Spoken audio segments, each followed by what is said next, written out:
Inside the Smithsonian sits a pristine German Messerschmitt Me 262, known as Yellow 7. According to popular legend, on March 24, 1945, Tuskegee Airman Roscoe Brown hunted down this exact jet, shredded it with machine gun fire, and killed its pilot, German ace Heinz Arnold. There is just one problem. Yellow 7 survived the war completely intact, and Heinz Arnold kept flying, dying weeks later on April 17th in a completely different aircraft. Roscoe Brown undeniably shot down a German jet that day, but if the physical evidence proves this famous tale is impossible, what really happened in the skies over Germany? The contradiction between the surviving museum artifact and the celebrated legend demands an investigation. We are going to strip away the decades of dramatic embellishment and reconstruct the gritty, confused reality of the longest bomber escort mission ever launched by the 50th Air Force. This is not about diminishing a confirmed act of heroism.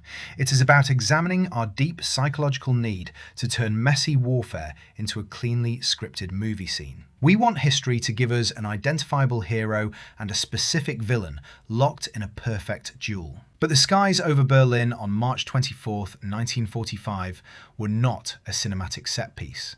It was a chaotic, high-altitude brawl involving hundreds of heavy bombers and dozens of fighters maneuvering at blinding speeds. In that swirling vortex of vapor trails and tracer fire, identifying the exact enemy you just hit was nearly impossible. The verified combat reports confirm that Roscoe Brown of the 100th Fighter Squadron secured an official victory against a revolutionary jet fighter that day. His achievement stands unblemished, but the neat packaged narrative that perfectly pairs him with Heinz Arnold and Yellow 7 simply collapses under the weight of the physical and documentary evidence. This leaves us with an intriguing historical detective case. If Roscoe Brown did not destroy the aircraft sitting in the Smithsonian, and if he did not kill Heinz Arnold, then who was the unknown German pilot he actually defeated?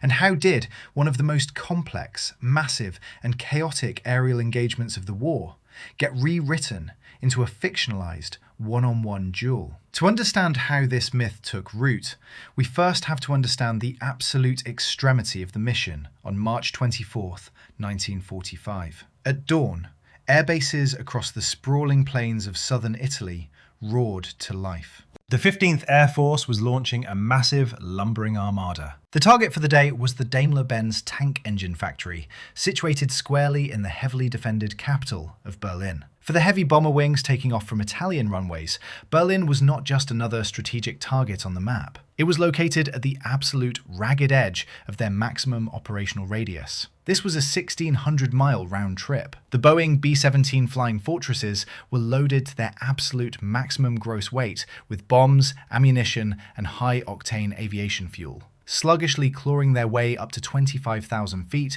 just to clear the treacherous, jagged peaks of the Alps. The physical toll on the 10-man bomber crews was staggering. Trapped in unpressurized, uninsulated aluminium tubes, they endured temperatures plummeting to 40 degrees below zero.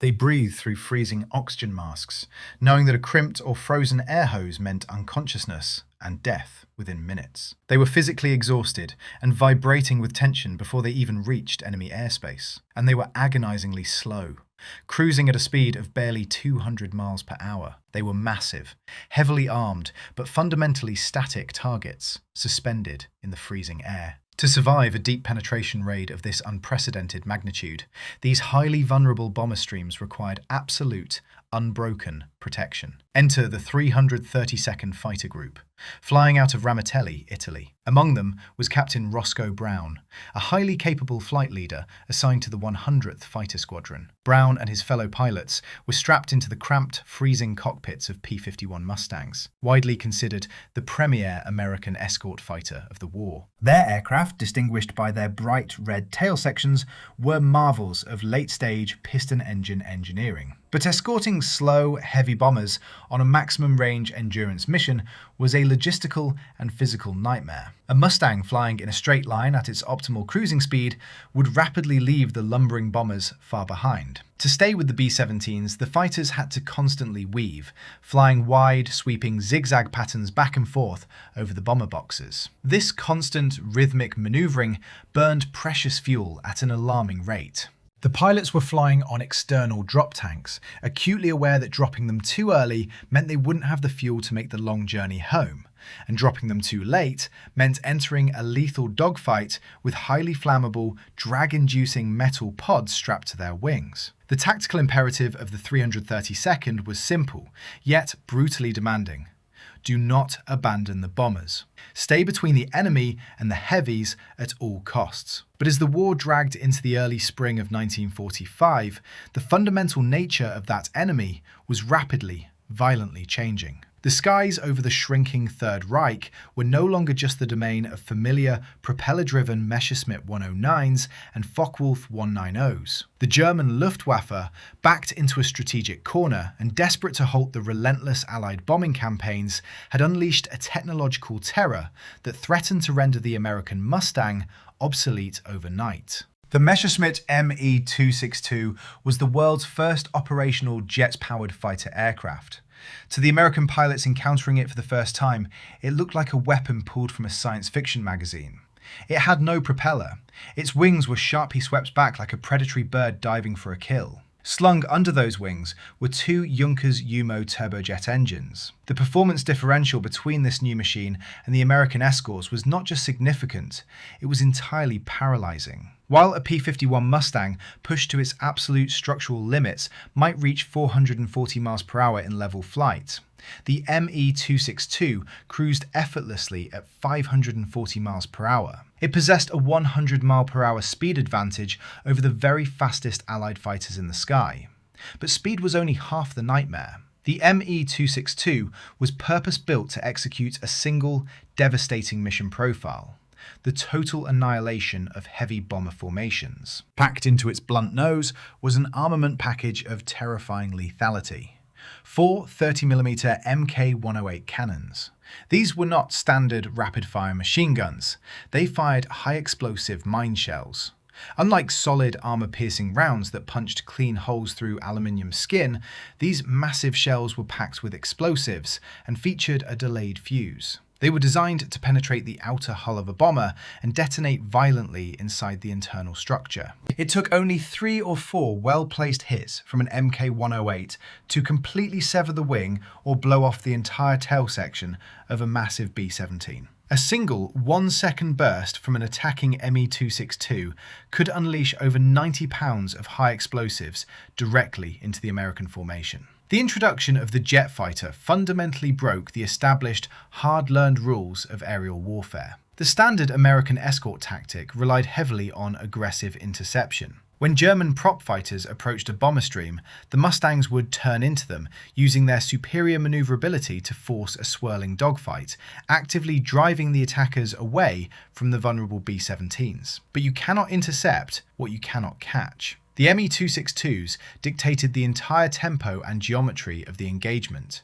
They could attack from any angle, at speeds the Americans simply could not match, and disengage at will. The typical German jet tactic was specifically designed to exploit this extreme speed advantage while minimizing their exposure to the dense, interlocking defensive crossfire of the bomber gunners. The Me-262 pilots would position themselves miles behind and slightly above the bomber stream. Then they would push their throttles forward, accelerating to over 500 miles per hour in a shallow, screaming dive. They would slash through the American fighter screens so fast the Mustang pilots barely had time to react, let alone turn their aircraft to engage. The closing speed between a jet attacking from the rear and a B-17 cruising ahead was over 300 miles per hour. The German pilot had a firing window of perhaps 2 seconds before he had to violently pull back on the stick to avoid a catastrophic mid-air collision with his massive, slow-moving target. But those 2 seconds were more than enough. The jets would streak through the formation,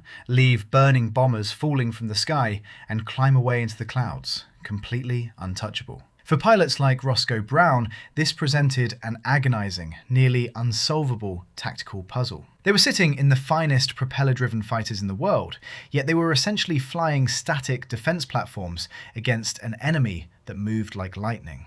They couldn't pursue the jets in a dive, and they couldn't catch them in a climb. If they tried to chase an Me-262, the German pilot would simply ease the throttle forward and vanish into the horizon. while the Mustang rapidly burned through its precious, limited fuel supply. The only way an American pilot could hope to shoot down a jet was to anticipate its flight path, position himself perfectly in advance, and hope the German pilot flew directly through his line of fire. It required split-second timing, flawless deflection shooting, and a massive amount of luck. It was a terrifying asymmetry. Slow bombers and piston-engine fighters were flying straight into the hunting grounds of the future. By late morning on March 24th, the massive 15th Air Force formation had crossed deep into the heart of Germany. The sprawling, ruined industrial sectors of Berlin lay ahead. The bomber crews were exhausted, freezing, and operating on frayed, hyper-alert nerves. The fighter escorts of the 332nd were methodically weaving above them, their pilots scanning the vast, blindingly bright expanse of the high-altitude sky. Every shadow, every speck of dirt on a plexiglass canopy could be an incoming threat. The radio chatter was sparse, disciplined, and incredibly tense. They had flown hundreds of miles over hostile territory, pushing their mechanical mounts to the breaking point, waiting for an attack they knew was inevitable. And then, at 25,000 feet, the bomber crews and the sharp eyes of the escort pilots registered a terrifying anomaly. Far out on the horizon, approaching at an impossible, unnatural speed, thin trails of dark smoke began to streak across the sky. The theoretical nightmare was over. The jets had arrived. The moment the first German jets intercepted the 15th Air Force over Berlin, the popular fantasy of an isolated, perfectly choreographed aerial joust instantly evaporated. This was not a solitary duel between two noble knights of the sky. It was a massive, multi-dimensional and violently chaotic furball. Imagine the sheer scale of the airspace. Hundreds of heavy bombers grinding forward in rigid boxes, surrounded by dozens of escorting Mustangs, suddenly penetrated by interceptors moving so fast they blurred the human eye. The sky over the German capital became a dizzying vortex of white contrails, blinding sun glare, erratic radio screams, and the flashing strobe of tracer fire. The German pilots did not politely single out individual American fighters for a fair fight. They slashed straight for the B-17s, tearing through the defensive screens at over 500 miles per hour. In the middle of this swirling maelstrom was the 100th Fighter Squadron. Captain Roscoe Brown, along with First Lieutenants Charles Brantley and Earl Lane, found themselves plunged into a frantic, split-second environment where survival depended entirely on spatial awareness and reflex. The technological advantage belonged entirely to the jets, but the American pilots had one critical asset: the element of tactical opportunism. A Messerschmitt 262 was incredibly fast in a straight line, but its high speed meant it had a massive turning radius, and its early turbojet engines were notoriously unresponsive to sudden throttle changes. To get a shot at a bomber, the German pilots had to commit to a predictable, linear attack run. The Mustang pilots realized that if they could anticipate that line, they could bite back. In the chaotic minutes that followed, the sky broke into dozens of simultaneous, disjointed skirmishes. Brantley caught a jet in his sights, calculating the extreme deflection required for an aircraft moving at that velocity, and squeezed the trigger of his 650 caliber machine guns. Lane manoeuvred his Mustang through the turbulent wake of the bombers, finding his own firing window against another streaking interceptor.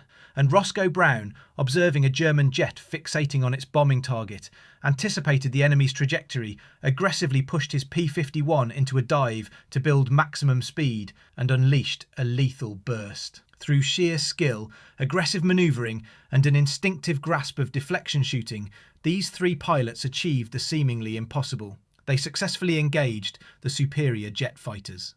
3 German Messerschmitt 262s were hit, crippled, and sent plummeting toward the earth below. For a brief moment, looking only at the shattered remnants of the enemy's most advanced weapon, it looked like a clean, flawless triumph. 3 jets engaged, 3 jets destroyed, proving decisively that the red-tailed Mustangs could hold the line against the future of aviation. When the battered armada finally turned back toward Italy, leaving the burning skies of Berlin behind, the pilots of the 332nd brought home a staggering claim. But as the adrenaline faded and the wheels touched down on the dirt strips of Ramatelli, the brutal reality of military bureaucracy took over. A pilot claiming to have destroyed an enemy aircraft in the middle of a massive tangled brawl involving hundreds of planes is one thing.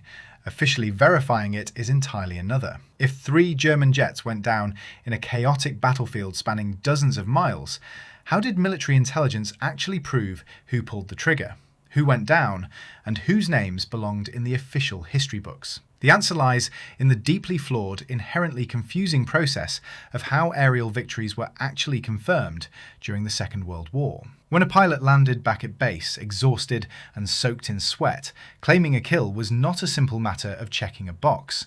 The pilots had to go through a rigorous debriefing process with intelligence officers. They had to describe the engagement in minute detail: the altitude, the angle of attack, the specific evasive maneuvers, and the visual confirmation of the enemy aircraft's destruction.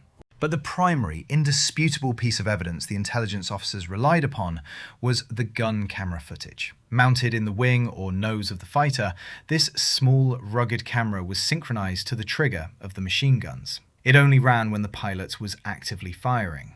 In theory, it provided a perfect, objective record of the engagement. It showed the tracers striking the enemy aircraft, the resulting damage, and, ideally, the final, fatal plunge. But in reality, gun camera footage was often a grainy, shaky, and deeply ambiguous record of a few frantic seconds. A pilot might fire a burst, see strikes on the enemy's wing, and watch the plane roll over and dive toward the earth. The film would capture the hits and the beginning of the dive, but what the camera couldn't capture was what happened next.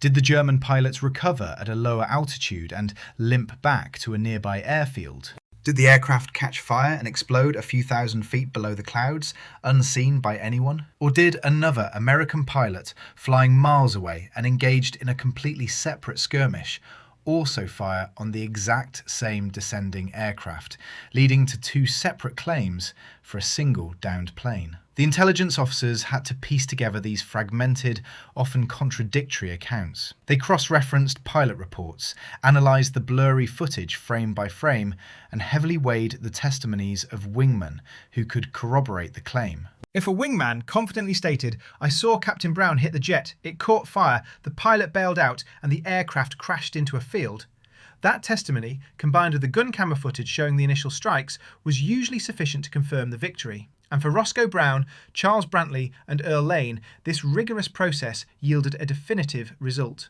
Their claims were meticulously evaluated, the evidence was deemed conclusive, and each man was officially credited with the destruction of a Messerschmitt Me 262. But here is the critical limitation of this entire system. While it could confirm that a specific American pilot shot down a German aircraft, it could almost never identify exactly who was inside that German aircraft. When a pilot like Brown pulled the trigger, he was firing at a fleeting silhouette, a metallic shape moving at hundreds of miles per hour. He saw the flash of hits, the smoke, and the violent departure from controlled flight. What he absolutely did not see was the painted tail number of the aircraft or the face of the man in the cockpit. The American intelligence apparatus, extensive as it was, had no magical way to instantly know which specific Luftwaffe pilot had just been killed or forced to bail out. That information existed only in the highly classified, desperately chaotic operational logs of the German military. And on the German side, the situation was rapidly deteriorating into a state of sheer panic. When the ground commanders first tracked the massive American bomber stream approaching Berlin, they scrambled their elite jet interceptor units with a supreme sense of confidence. The Me 262s were the ultimate defensive weapon, practically untouchable. The German pilots, many of them highly decorated aces, expected to tear through the slow-moving bombers and effortlessly outrun the Mustang escorts.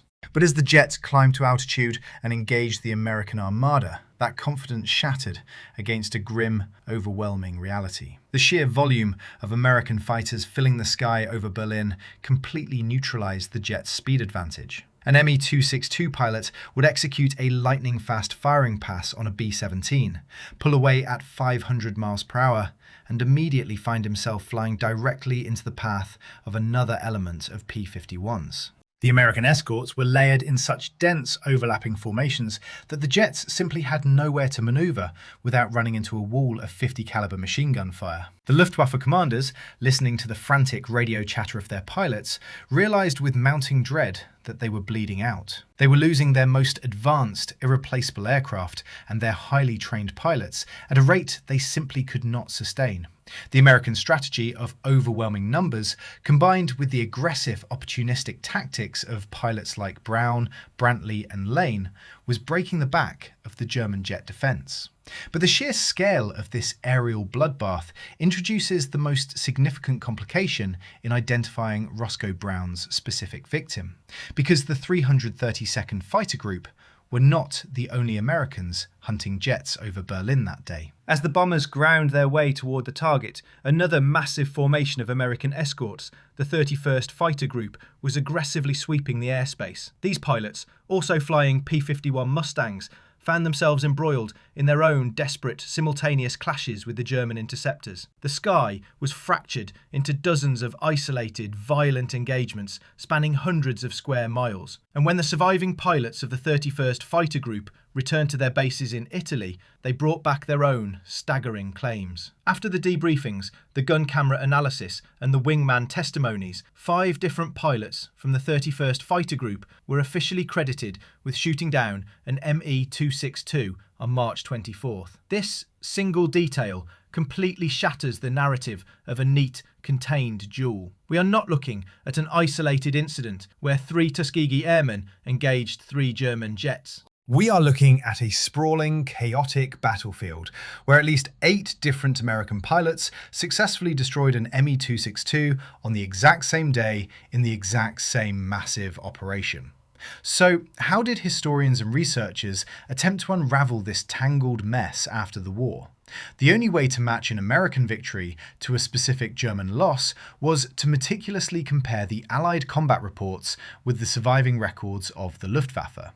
If an American pilot claimed a victory at 11:30 a.m. over a specific suburb of Berlin, researchers would scour the German logs, looking for an Me-262 reported lost in that exact area at that exact time. It sounds like a straightforward process of historical deduction. But in reality, it was often a deeply frustrating exercise in historical guesswork. By the spring of 1945, the bureaucratic machinery of the Third Reich was collapsing under the weight of the Allied advance. The Luftwaffe casualty logs were often fragmented, hastily written, or entirely destroyed in the relentless bombing raids. German pilots who bailed out might take days to report back to their units, if they survived at all. And the American reports, filed by exhausted men who had just survived a terrifying ordeal, were not perfectly precise coordinate maps. A pilot fighting for his life in a swirling dogfight at 25,000 feet rarely had the presence of mind to precisely note his exact geographical location relative to a ruined city below. The times on the reports often varied by minutes and the locations by miles. When post-war researchers tried to align these 2 imperfect sets of records, the result was often ambiguity. If 8 American pilots claimed a jet in the general vicinity of Berlin, and the German logs showed 6 or 7 jets lost in that same broad timeframe, definitively linking one specific Mustang pilot to one specific Messerschmitt pilot became nearly impossible. It required making assumptions, leaping across gaps in the documentation, and forcing chaotic data into neat, digestible boxes. And it was in this very gap, this vast space of historical uncertainty, that the legend of Roscoe Brown and Heinz Arnold began to take shape.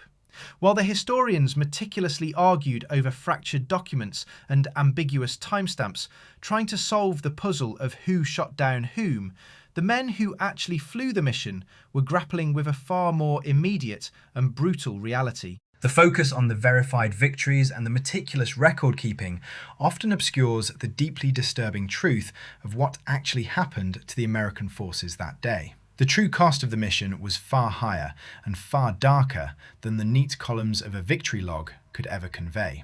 The popular legend surrounding March 24, 1945 has often been sanitized into a bloodless, triumphant sweep. In the cinematic version of the story, the Tuskegee Airmen arrive over Berlin, outfly the technologically superior German jets, score their historic kills, and cruise back to Italy as untouched heroes. It is a comforting narrative, but it is entirely shattered by the official casualty reports locked in the archives of the 15th Air Force. While Roscoe Brown, Charles Brantley, and Earl Lane were securing their monumental victories, the 332nd Fighter Group was absorbing devastating blows. The intense, swirling combat over the German capital scattered the American formations, pushing men and machines beyond their structural limits. By the time the battered squadrons finally landed back at Ramitelli, the grim arithmetic of the mission became undeniably clear. 5 P-51 Mustangs from the 332nd simply did not return. 5 American pilots vanished into the freezing skies, falling victim to the relentless German defense, the unforgiving weather, or catastrophic mechanical failure deep inside hostile territory. And the grim reality extended to the heavy bombers they were desperately trying to protect. For decades, a deeply entrenched myth claimed that the Red Tails never lost a single bomber to enemy fire. The official records from the Berlin raid tell a far more sobering truth. As the Me-262s slashed through the defensive screens at over 500 miles per hour, they found their marks. 3 massive B-17 flying fortresses, directly under the group's protection, were torn apart by German fighters. The devastating 30mm high-explosive shells did exactly what they were engineered to do, severing wings and shattering fuselages, sending 30 American crewmen tumbling into the hostile airspace below.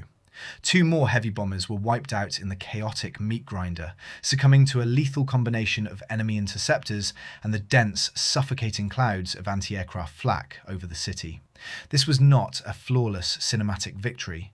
It was a terrifying, grueling battle of attrition fought at 25,000 feet. The triumph over the German jets came at a steep, irreversible price, in burning metal and lost lives. The American pilots held the line, but they bled to do it, returning to barracks filled with empty bunks and the heavy silence of missing friends. The men who flew that day intimately knew this harrowing, unforgiving reality, which raises the ultimate question. If the actual history was this profound, costly, and real, why did post-war pop culture feel the overwhelming need to erase the sacrifice and rewrite the mission into a perfectly sanitized Hollywood script? The answer is that human memory and media fundamentally abhor a vacuum, especially when it comes to heroes. We crave certainty, precision, and cinematic flair over chaotic ambiguity. Because the actual historical records could not definitively name the German pilot who fell to Roscoe Brown's guns, post-war storytellers eventually filled in the blanks themselves. Watch almost any modern documentary or read popular articles about this engagement, and you will hear a shockingly precise sequence of events. You will be told that Captain Brown was flying at exactly 318 miles per hour. You will hear that he opened fire at a meticulously calculated distance of precisely 600 feet. The narrative usually dictates that his .50 caliber rounds perfectly struck the jet's left engine, causing it to detonate in a spectacular fireball. From there, the story frequently insists that the Messerschmitt disintegrated sequentially from the tail straight up to the nose. Finally, the dramatic climax usually claims that Heinz Arnold was killed instantly, plunging to the earth without ever deploying a parachute, while Brown calmly pulled his Mustang back into the bomber formation in exactly 90 seconds. It sounds incredible. It is paced like a flawless scene from a blockbuster movie script. And that is exactly the problem. If you pull the primary, declassified combat reports from March 1945, the actual faded sheets of paper typed up by intelligence officers based on the immediate, raw debriefings of the pilots, these hyper-specific details simply do not exist. There is no mention of exactly 318 miles per hour. There is no stopwatch timing a flawless 90-second return to the bomber stream. A fighter pilot surviving a terrifying high-G maneuver, pulling extreme deflection on a target moving over 500 miles per hour in a sky filled with anti-aircraft fire and enemy interceptors, is not glancing at his airspeed indicator to log a perfect metric. He is not calculating distances down to the foot before squeezing the trigger. He is acting on pure instinct, adrenaline, and desperate muscle memory. These vivid, highly choreographed details were grafted onto the history years and sometimes decades later. They were reconstructed by writers, producers, and enthusiastic narrators who wanted to elevate a messy, terrifying combat encounter into an easily digestible tale of superhuman precision. We take the genuine chaos of a sprawling battlefield and compress it into a tightly framed one-on-one duel. This is the fundamental conflict at the heart of the Yellow 7 legend. The raw, unpredictable reality of a real dogfight versus the heavily dramatized version sold to the public. In real aerial warfare, victories are rarely clean. Planes do not always disintegrate in a perfect, photogenic sequence, and pilots almost never know the name of the man they are trying to kill. Pointing out these discrepancies is not an accusation against Roscoe Brown or his fellow airmen. Stripping away these Hollywood exaggerations does not diminish what they achieved over the skies of Berlin. In fact, it does the exact opposite. It rescues their genuine heroism from the realm of fantasy and grounds it in the brutal, unforgiving reality of the Second World War. Shooting down a technologically vastly superior jet fighter in the middle of a massive, deadly brawl while watching your own friends go down in flames is a monumental feat of airmanship and courage. It does not need fabricated speeds, invented distances, or a conveniently assigned famous villain to be historically significant. When we force the actual events of March 24th into a sanitized cinematic box,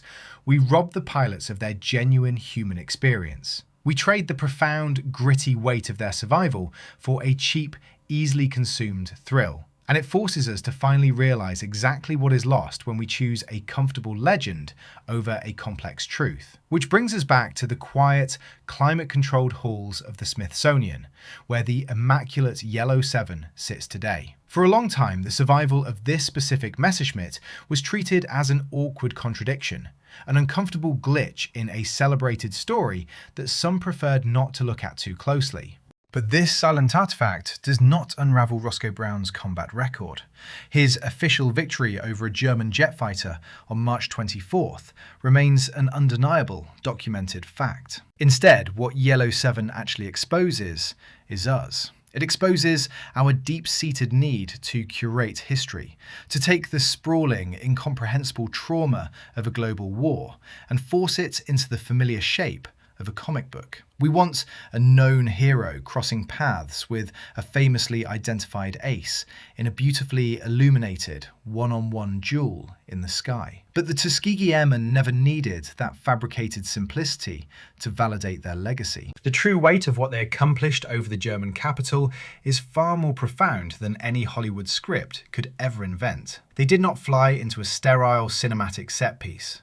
They flew into a desperate, chaotic meat grinder at 25,000 feet. They fought through blinding sun glare, suffocating anti-aircraft fire, and the devastating loss of their own pilots, refusing to abandon the heavy bombers they were sworn to protect.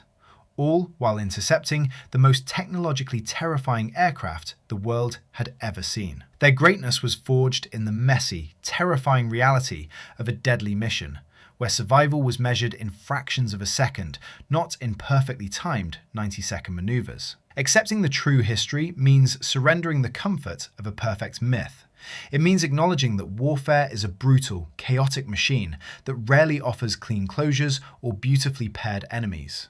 The story of the Berlin raid is complete without Heinz Arnold and his famous Yellow 7. Yet, as we embrace the complex reality over the polished legend, one persistent ghost remains suspended in that freezing, high-altitude battlefield. Somewhere in the scattered archives of the collapsed Third Reich, or buried in the wreckage strewn across the German countryside, lies the real identity of the pilot who crossed paths with Roscoe Brown that morning. His name may be permanently erased from the historical record, lost to the bureaucratic disintegration of a falling empire. But it is exactly that lingering, unresolved unknown that makes the true history of March 24th infinitely more compelling and infinitely more honest than the legend that tried to replace it.